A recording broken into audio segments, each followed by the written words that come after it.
ಚಿತ್ರದುರ್ಗದ ರೇಣುಕಾಸ್ವಾಮಿ ಕೊಲೆ ಪ್ರಕರಣಕ್ಕೆ ಸಂಬಂಧಪಟ್ಟಂತೆ ದರ್ಶನ್ ಕೋರ್ಟ್ಗೆ ಹಾಜರಾಗಿರೋದು ಇನ್ನು ಅರ್ಜಿ ವಿಚಾರಣೆ ಸೋಮವಾರ ಆದೇಶವನ್ನ ಕಾಯ್ದಿರಿಸಿ ಸೆಷನ್ಸ್ ಕೋರ್ಟ್ ಆದೇಶವನ್ನ ಹೊರಡಿಸಿದೆ. ಸೋಮವಾರ ದರ್ಶನ್ ಹಾಜರಾಗುವ ಬಗ್ಗೆ ನಿರ್ಧಾರ ಆಗುತ್ತೆ. ಖುದ್ದು ಹಾಜರಾಗಬೇಕಾ ವಿಚಾರಣೆ ಸಂದರ್ಭದಲ್ಲಿ ಅನ್ನೋ ವಿಚಾರ ಇದಕ್ಕೆ ಸಂಬಂಧಪಟ್ಟಂತೆ ಸಲ್ಲಿಸಲಾಗಿರುವ ಅರ್ಜಿ ಇದರ ವಿಚಾರಣೆ ನಡೆದಿದೆ.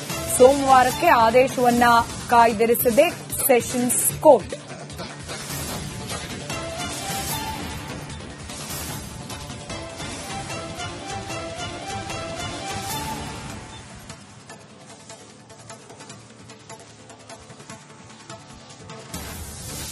ಅಧಿಕಾರಿಗಳ ವಿರುದ್ಧ ಗರಂ ಆಗಿದ್ದಾರೆ ನ್ಯಾಯಾಧೀಶರು. ಪವಿತ್ರ ಗೌಡ ಲೇಟಾಗಿ ಹಾಜರಾಗ್ತಿರೋದು ಯಾಕೆ ಅಂತ ಹೇಳಿ ನ್ಯಾಯಾಧೀಶೆ ಸುಜಾತಾ ಎಂ ಮಡಿವಾಳಪ್ಪ ಕ್ಲಾಸ್ ತೆಗೆದುಕೊಂಡಿದ್ದಾರೆ. ನ್ಯಾಯಾಧೀಶೆ ಹೆಡ್ಫೋನ್ ಯಾಕೆ ಯೂಸ್ ಮಾಡ್ತಿದ್ದಾರೆ ಅಂತ ಕೂಡ ಕೇಳಿದ್ದಾರೆ. ಯಾರು ಪರ್ಮಿಷನ್ ಕೊಟ್ಟಿರೋದು ಅಂತ ಕೂಡ ಅವರು ಪ್ರಶ್ನೆ ಕೇಳಿದ್ದಾರೆ. ಮಹಿಳೆಯರ ಸೆಲ್ನಲ್ಲಿ ಹೆಡ್ಫೋನ್ ಕೊಡ್ತಾರಾ ಅಂತ ಕೂಡ ಪ್ರಶ್ನೆ ಕೇಳಲಾಗಿದೆ. ನಾನು ಇದೆಲ್ಲವನ್ನ ಗಮನಿಸಿದ್ದೇನೆ ಅಂತ ಹೇಳಿ ಗರಂ ಆಗಿದ್ದಾರೆ ನ್ಯಾಯಾಧೀಶರು. ಇಲ್ಲ ಮೇಡಮ್, ನಾನು ಬಳಸಿಲ್ಲ ಅಂತ ಪವಿತ್ರ ಗೌಡ ಪ್ರತ್ಯುತ್ತರ ಕೊಡ್ಲಿಕ್ಕೆ ಮುಂದಾಗಿದ್ದಾರೆ. ನಾನು ನೋಡಿದ್ದೀನಿ ಸುಮ್ನಿರಮ್ಮ ಅಂತ ಹೇಳಿ ನ್ಯಾಯಾಧೀಶರೇನೆ ಆಕೆಗೆ ಜವಾಬ್ ಕೊಟ್ಟಿದ್ದಾರೆ. ಈ ಬಗ್ಗೆ ಜೈಲಾಧಿಕಾರಿಗಳಿಗೆ ಕ್ಲಾರಿಫಿಕೇಶನ್ ಅನ್ನ ಕೇಳಿದ್ದಾರೆ. ಜಡ್ಜ್ ಪರಿಶೀಲನೆ ನಡೆಸಿ ಮಾಹಿತಿ ನೀಡುವಂತೆ ಸೂಚಿಸಿದ್ದಾರೆ.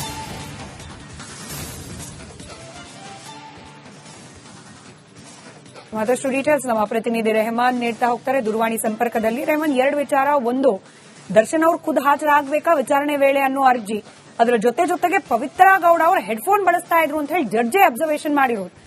ಹೆಚ್ಚಿನ ಡೀಟೇಲ್ಸ್ ಹಂಚಿಕೊಳ್ಳೋದಾದ್ರೆ ಸ್ಮಿತಾ, ಇವತ್ತು ನಡೆದಿರುವಂತಹ ಏನ್ ವಿಚಾರಣೆ ಇತ್ತು ಆ ಸಂದರ್ಭದಲ್ಲಿ ಅಂದ್ರೆ ಜಡ್ಜ್ ವಿಚಾರಣೆ ಮಾಡುವಂತಹ ಸಂದರ್ಭದಲ್ಲಿ ಕೂಡ, ಯಾಕಂದ್ರೆ ದರ್ಶನ್ ಅವರು ನಾನು ಖುದ್ದಾಗಿ ಕೋರ್ಟ್ಗೆ ಹಾಜರಾಗಬೇಕು ಅನ್ನುವಂಥದ್ದು ಒಂದು ನಿನ್ನೆನೂ ಕೂಡ ವಿಚಾರಣೆ ನಡೀತಾ ಇತ್ತು. ಈ ಸಂದರ್ಭದಲ್ಲಿ ನಾಳೆಗೆ ಅಂದ್ರೆ ಇಂದಿಗೆ ವಿಚಾರಣೆ ಮುಂದೂಡಿತ್ತು. ಇವತ್ತು ಕೂಡ ನಡೆದಿರುವಂತಹ ವಿಚಾರಣೆ ಸೋಮವಾರಕ್ಕೂ ಕೂಡ ಮುಂದೂಡಿದ್ದಾರೆ. ಅಂದ್ರೆ ಖುದ್ದಾಗಿ ದರ್ಶನ್ ಅವರೇ ನಾವು ಅಂದ್ರೆ ಸಾಕ್ಷಿಗಳ ವಿಚಾರಣೆಯ ಸಂದರ್ಭದಲ್ಲಿ ನಾವು ಖುದ್ದಾಗಿ ಹಾಜರಾಗಬೇಕು ಅನ್ನುವಂಥದ್ದನ್ನ ದರ್ಶನ್ ಪರ ವಕೀಲರು ಕೂಡ ಅರ್ಜಿಯನ್ನ ಸಲ್ಲಿಕೆ ಮಾಡಿದ್ರು. ಅದಕ್ಕೆ ಸಂಬಂಧಪಟ್ಟ ಹಾಗೆ 2 ದಿನದಿಂದ ವಿಚಾರಣೆ ನಡೀತಾ ಇದೆ. ಇದೇ ಸಂದರ್ಭದಲ್ಲಿ ಅಂದ್ರೆ ವಿಚಾರಣೆಯ ಸಂದರ್ಭದಲ್ಲಿ ಪ್ರತಿಯೊಬ್ಬ ಆರೋಪಿಗಳು ಕೂಡ ಅಲ್ಲಿಗೆ ಅಂದ್ರೆ ಜೈಲು ಮುಖಾಂತರ ವಿಸಿ ಮುಖಾಂತರ ಹಾಜರಾಗ್ತಾರೆ. ಈ ಸಂದರ್ಭದಲ್ಲಿ ಪವಿತ್ರ ಗೌಡ ಕೂಡ ಅಂದ್ರೆ ಹಾಜರಾಗೋದು ಕೂಡ ಲೇಟ್. ಅಂದ್ರೆ ಈಗಾಗಲೇ ಕೂಡ ಜಡ್ಜ್ಗಳು ಬಂದು ಆಲ್ರೆಡಿ ವಿಚಾರಣೆ ಆರಂಭ ಮಾಡಿದಾಗ್ಲೂ ಕೋರ್ಟ್ ಅಲ್ಲಿ ಹಿಯರಿಂಗ್ ನಡೀತಾ ಇರುವಂತಹ ಸಂದರ್ಭದಲ್ಲೂ ಕೂಡ ಆದ್ರೂ ಕೂಡ ಏನು ಆರೋಪಿ ಪವಿತ್ರ ಗೌಡ ಏನಿದ್ದಾಳೆ ಬರೋದು ಕೂಡ ಲೇಟ್ ಆಗುತ್ತೆ, ಹಾಜರಾಗೋದು ಕೂಡ ಲೇಟ್ ಆಗುತ್ತೆ. ಅದನ್ನು ಕೂಡ ಸೂಕ್ಷ್ಮವಾಗಿ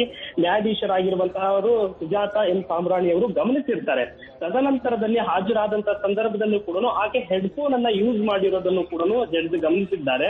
ಹಾಗಾಗಿ ಕೂಡ ಅಲ್ಲೇ ಕೇಳ್ತಾರೆ ಅವರು, ಅಂದ್ರೆ ಹೆಡ್ಫೋನ್ ಅನ್ನ ಯಾಕೆ ಯೂಸ್ ಮಾಡ್ತಾ ಇದ್ದೀರಾ ಅನ್ನುವಂಥದ್ದನ್ನು ಕೇಳ್ತಾರೆ.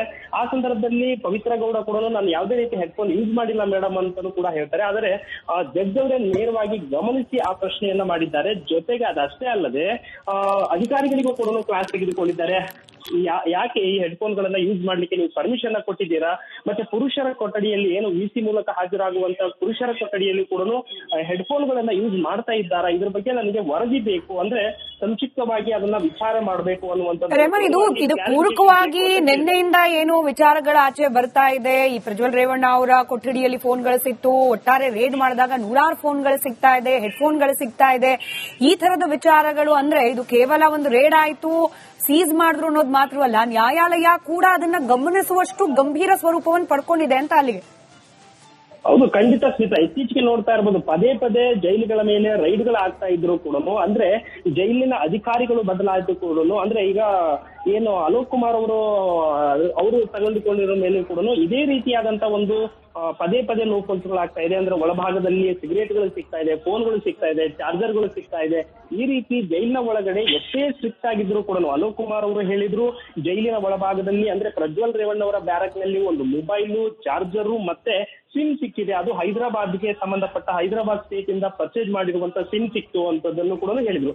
ತಾವು ಜೈಲಾಧಿಕಾರಿಯಾಗಿ ಹೋದ ನಂತರವೂ ಕೂಡ ಸಾಕಷ್ಟು ಬಾರಿ ಅವರು ಪರಿಶೀಲನೆಯನ್ನ ಮಾಡಿದಾಗಲೂ ಯಾವುದೇ ರೀತಿ ತುಂಬಾ ಸ್ಟ್ರಿಕ್ಟ್ ಆಗಿ ನಡ್ಕೊಂಡಿದ್ದೀವಿ ಅನ್ನುವಂಥದ್ದನ್ನು ಕೂಡ ಹೇಳಿದ್ರು. ಆದ್ರೆ ಈ ಮೊಬೈಲ್ ಹೇಗೆ ಬಂತು, ಅಷ್ಟು ರಾಜಾರೋಷವಾಗಿ ಪ್ರಜ್ವಲ್ ರೇವಣ್ಣ ಮೊಬೈಲ್ ಬಳಸಿದ್ದಾರೆ. ಈ ರೀತಿ ಅದ್ರ ಜೊತೆನೆ ಕೇವಲ ಒಂದು ಮೊಬೈಲ್ ಸಿಕ್ತು ಅನ್ನುವಂಥದ್ದನ್ನ ಮಾತ್ರ ಮಾಧ್ಯಮದಕ್ಕೆ ಅಲೋಕ್ ಕುಮಾರ್ ಅವರು ಮಾಹಿತಿಯನ್ನ ಕೂಡ ನೀಡಿದ್ರು. ಇಲ್ಲಿ ಗಮನಿಸಬೇಕಾದಂತ ಒಂದು ಸೂಕ್ಷ್ಮವಾದ ವಿಚಾರ ಏನಂದ್ರೆ, ಆ ಮೊಬೈಲ್ ಅನ್ನ ಅಂದ್ರೆ ಪ್ರಜ್ವಲ್ ರೇವಣ್ಣ ಮಾತಾಡ್ತಾ ಇರುವಂತಹ ಮೊಬೈಲ್ ಅಲ್ಲಿ ಮಾತಾಡ್ತಾ ಇರುವಂತಹ ವಿಡಿಯೋವನ್ನ ಚಿತ್ರೀಕರಣ ಮಾಡಿದಂತ ಮತ್ತೊಂದು ಮೊಬೈಲ್ ಎಲ್ಲಿ ಹೋಯ್ತು, ಹಾಗಾದ್ರೆ ಆ ಮೊಬೈಲ್ ಎಲ್ಲಿ ಹೋಯ್ತು, ಮತ್ತೆ ಅದನ್ನ ವಿಡಿಯೋ ರೆಕಾರ್ಡಿಂಗ್ ಮಾಡಿದವರು ಯಾರು ಅನ್ನುವಂಥದ್ದು ಇಲ್ಲಿ ತುಂಬಾ ಗೌಪ್ಯವಾಗಿ ಉಳಿದಿದೆ. ಹಾಗಾದ್ರೆ ಅದೇ ಒಂದು ಸೆಲ್ ನಲ್ಲಿ 2 ಮೊಬೈಲ್ಗಳು ಇರಲೇಬೇಕು. ಅಂದ್ರೆ ಒಂದು ಮಾತಾಡಿದ್ದು, ಇನ್ನೊಂದು ರೆಕಾರ್ಡ್ ಮಾಡಿರುವಂತ ಮೊಬೈಲ್ಗಳು. ಈ ರೀತಿಯಾದಂತದ್ದು ಅಂದ್ರೆ ಒಳಭಾಗದಲ್ಲಿ ಸಾಕಷ್ಟು ಮೊಬೈಲ್ಗಳು, ಸಿಮ್ಗಳು ಸಹಜವಾಗಿ ಬಳಕೆ ಆಗ್ತಾ ಇದೆ. ಅದರಲ್ಲೂ ಇವತ್ತು ಪವಿತ್ರ ಗೌಡ ಇಸಿಗೆ ಹಾಜರಾಗುವಂತ ಸಂದರ್ಭದಲ್ಲಿ ಬಳಸಿರುವಂತಹ ಹೆಡ್ಫೋನ್ ಕೂಡ ಖುದ್ದಾಗಿ ಜಡ್ಜೆ ಗಮನಿಸಿರೋದು ಇಲ್ಲಿ ಬಹಳ ಒಂದು ಸೂಕ್ಷ್ಮವಾದ ವಿಚಾರ ಅಂತಾನೆ ಹೇಳ್ಬೋದು. ಇದಕ್ಕೆ ಕಡಿವಾಣ ಆಗುತ್ತಾ ಇಲ್ವಾ ಅನ್ನುವಂಥದ್ದೇ ಒಂದು ದೊಡ್ಡ ಯಕ್ಷ ಪ್ರಶ್ನೆ ಅಂತಾನೆ ಹೇಳ್ಬೋದು.